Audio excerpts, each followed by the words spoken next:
So here's my theory why humans and Kryptonians look exactly the same in the Arrowverse. In the TV show Superman and Lois, we're introduced to the concept of X-Kryptonite. It's basically just like Kryptonite, but instead of making Kryptonians weak like humans, it turns regular humans into Kryptonians. My theory is somewhere in the future, human beings messed up the planet, and they had to leave the Earth and go to other planets to go and colonize those planets to find some place to live.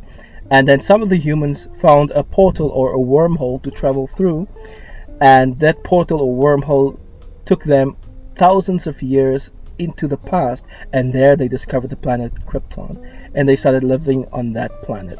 Now on that planet, that entire planet is filled with X-Kryptonite. The reason why the planet ended up blowing up is because for thousands of years after that point in time, after regular humans started living on that planet, they've been mining for X-Kryptonite. They've been stripping that planet for every inch of X-Kryptonite, and that's probably why that planet ends up blowing up, because they drill maybe way too deep into the planet's core, and then that's why the planet explodes.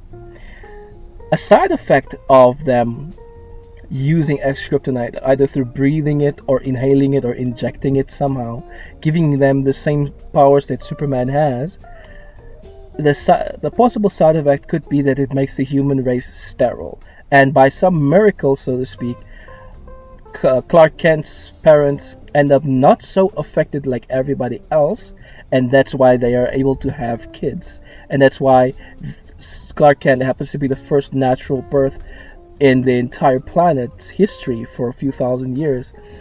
They've also after discovering that they can no longer conceive normally, it would make sense for them to start cloning people, because that planet is very far advanced. It's humans from the Earth's future who is far more evolved than everybody else in the past. So it's entirely possible that they thrived by using future human tech far back in the past. That's also just one of my explanations as to why Clark Kent looks human and all of the other people that lived on that planet looks entirely human. It's also possible they could have taken plants or things from the Earth or animals from the Earth, and that also got affected by X-Kryptonite, which is why in some of the Superman movies we get to see creatures that don't entirely look like creatures from the Earth, but they kind of resemble some of our creatures, and that's just my theory. I feel that that's maybe one of the reasons why they look just like humans, and why X-Kryptonite can make humans just like Kryptonians.